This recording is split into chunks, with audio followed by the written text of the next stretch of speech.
England out of the World Cup. Portugal also out of the World Cup. Let's start there. I'm Albert Vartanian. Sarah Pararia. Sarah, you've been on Morocco since before the World Cup, but even you have to be surprised that they've gotten this far.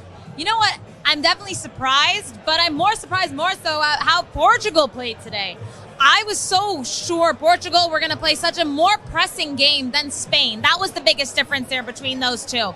Morocco played the same game and it worked. But after Portugal beat Switzerland 5-1, I was thinking there's no way they're not going to score. They're not going to put that high press on.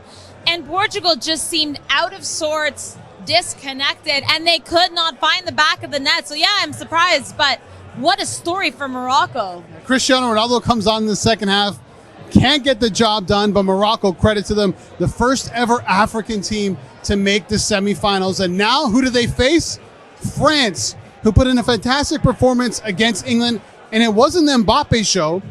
Giroud got on the score sheet. The team just played overall extremely well. What did you make of their performance? I mean, I had France winning this game. I kind of expected a little bit more excitement here. I thought this game was actually not as exciting as we all thought. England, France, two heavy hitters. But France were just able to find the back of the net. Even though England scored, it was from a penalty. They had a second one and they missed that, but France were able to shut them down when they needed to. Hugo Lloris had a fantastic game. Could be the man of the match in my books. But France just knew how to close off those options. I mean, they got a little bit of help from Harry Kane missing that penalty. You know, I've been watching Harry Kane for so long. I've never seen him kick the ball over the net. I mean, pressure does something to certain players. I mean, we talk about Harry Kane in the world-class category. But when you see a moment like that, that really defines who's the best and who isn't. I mean, I'm still on the Harry Kane train, but based on what you saw today and missing that penalty, where do you have him ranked in terms of some of the top players in the world? I mean, going into this tournament, he is a top player, don't get me wrong, but what he's been doing for Tottenham, club level-wise, he's been fantastic. But this tournament, he's not been scoring for England. He's missed a penalty. It's not been a great tournament if you look at the stats for Harry Kane. Yeah, he may have contributed to the first four matches for them, but I think there have definitely been players along the likes of Henderson, Declan Rice, and Jude Bellingham. I'd even say Bukayo Saka had a better tournament than him, So it's these big moments where you expect these guys to show up, and yeah, sometimes they don't. The pressure really affected him, I think. Okay, so for England, we've talked about on Room 442 a ton about teams who have been disappointing at this World Cup. Can we throw England into that category? Yeah, I mean, I think so. And also, at this point, what do you do about Gareth Southgate?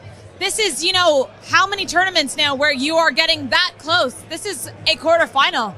If you get out of the quarterfinal, it's a good run for a team, but we're talking about England with these players. And Gareth Southgate, after, the finals in a Euro, the semifinals in the last World Cup, what are you guys doing? For me, Southgate, I have never trusted this guy, and I hope England knows now.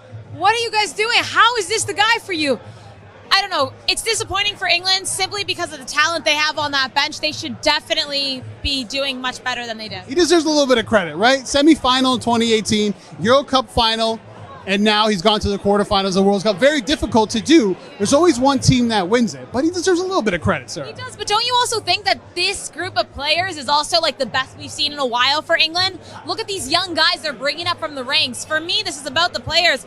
And Southgate has done a good job, but now if you look back at it, look at Chiche. We were talking about Chiche. You're making certain runs, but you're not winning anything. So where do you draw the line between what's a good run for a coach and what's not? Yeah, England hasn't won anything for 100 years since the 60s, but they're still not winning anything now. So for me, I think they need somebody new because this team is so talented and they're going to be good for a long time. I think I expected more from them. Yeah, being the England manager has to be one of the toughest jobs in football. It's trophy or bust, essentially. Okay, the semifinals are set. Morocco, France, Croatia, Argentina. Early prediction, who's in the final? Argentina and France. I'm only saying this because nothing to do with Morocco or actually Croatia. I predicted this from day dot in my bracket, so I'm going to stick with it. But listen, this is a World Cup of anomalies. We could easily see Croatia and Morocco in the final. For some reason, I'm thinking we're going to see a rematch of Croatia and France, which, look, she doesn't want to see it. Why not? Okay, as a neutral fan, I just don't want to see the same thing again. We just saw that. And remember how terrible that final was. Croatia got wiped. I don't want to see it again. I'd like to see new teams. And of course, I'd love to see Leo Messi finally win and get his flowers that he deserves. So I'm hoping I'm just hoping Argentina win at this point, but Argentina-France is my prediction. But hey, Morocco, man. I'm going to put my neck out on the line. I've been doing it all tournament. I've been wrong all tournament. But it's destiny. It's Leo Messi's tournament. I'm sorry. Argentina are going to win this thing. I could be wrong. I'm usually wrong. I did pick Lautaro Martinez to be the top scorer. I did pick Denmark to win the World Cup, so what do I know? Anyway, that's Sarah Pararia. I'm Albert Vartanian. This has been Room 442 Live.